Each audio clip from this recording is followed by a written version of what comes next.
तो देखिए ये पहला सवाल है, इसका नाम है टाइम एंड वर्क का क्वेश्चन है। अच्छा सवाल है क्योंकि इस सवाल में क्वाड्रेटिक इक्वेशन बनती है। प्रोसेस सिंपल है बट थोड़ा टाइम लगता है, इसलिए ऐसे सवालों की प्रैक्टिस जरूरी है। सवाल कर रहा है कि 3n-1 लोग 2n+1 डेज में एक काम को कर सकते हैं और उस काम की यूनिट है x, मतलब वो काम है x यूनिट का।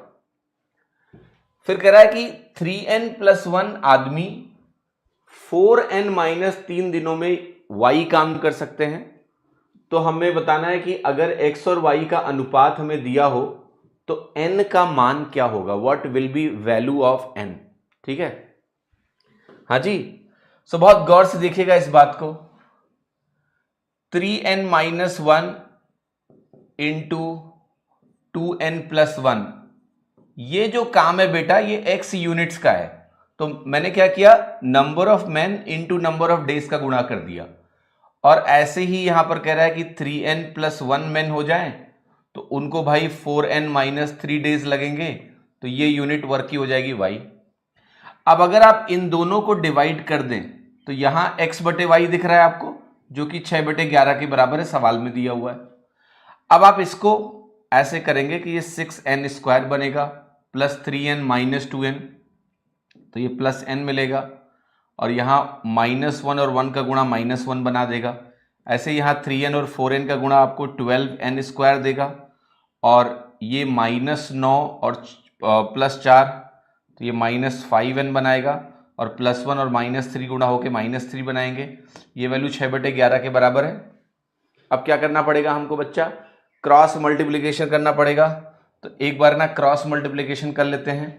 तो 11 छक्का 66n² बनेगा प्लस 11n बनेगा, -11 बनेगा और ये 12 छंग 72n² बनेगा, -30n बनेगा, -18 बनेगा। यस, अब एक तरफ करो यार, तो ये जो 72n² है इसमें अगर 66n² माइनस होगा तो 6n² बनेगा।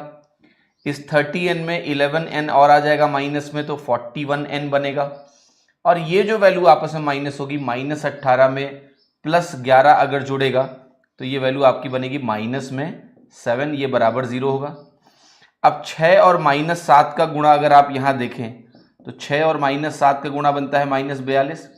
अब -42 को मैं कैसे तोड़ूं कि -41 बन जाए, तो -42 + 1 में हम तोड़ सकते हैं। तो अगर इस वैल्यू को मैं तोड़ सकता हूं -42 और +1 में, तो अब n के मान अगर जब भी लिखने हो तो आप इस -42 के बाहर एक और माइनस लगाओ तो 42 बनता है। n² के कोफिशिएंट से डिवाइड करते हैं, दूसरी वैल्यू मिलेगी +1 है तो एक और माइनस लगाओ, -1 बनेगा और 6 से डिवाइड कर दो, तो n की वैल्यू यहां 7 आ गई। यही आंसर है।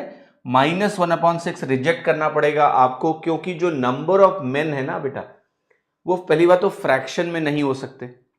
भाई n की वैल्यू आप -1/6 रखोगे तो एक तो नेगेटिव हो जाएगा, ओवरऑल ये ब्रैकेट नेगेटिव हो जाएगा। क्या नंबर ऑफ मेन नेगेटिव हो सकते हैं? नहीं, इस लॉजिक से भी गलत हो गया। दूसरा, नंबर ऑफ मेन डेसिमल में नहीं हो सकते, तो उस लॉजिक से भी गलत हो गया। ठीक है, फ्रैक्शन में नहीं हो सकते। और आपका आंसर यहां पर आ जाएगा 7, तो 7 करेक्ट है। यहां पर कई बच्चे कहते हैं सर ऑप्शन चेक कर लें क्या? देखिए ऑप्शन चेक करने में बहुत सारे रिस्क हैं। रिस्क ये होता है कि आप ऑप्शन जब रखो तो अब 7 कोई जरूरी तो नहीं कि यहीं लिखा होता, 7 हो सकता है यहां लिखा होता। तो उस केस में हो सकता है आपको 3 ऑप्शन चेक करने के बाद सही उत्तर मिले। जब 3 गलत है तो पता लगे चौथा सही है, तो वहां टाइम बहुत वेस्ट हो जाता है। एग्जाम में प्रेशर ज्यादा होता है। इंपॉर्टेंट ये होता है कि अगर आपको एक क्वाड्रेटिक इक्वेशन सॉल्व करनी है तो आप बस क्वाड्रेटिक इक्वेशन को सॉल्व करने की प्रैक्टिस करिए, ताकि वो जल्दी से आपसे हल हो जाए। ये फैक्टराइजेशन का प्रोसेस कक्षा 9 में पढ़ाया जाता है। ठीक है, तो इसकी थोड़ी प्रैक्टिस कर लो और आप इसको सीधा इस तरह से करोगे तो प्रेशर कम होगा और 100% एक बार में उत्तर आएगा।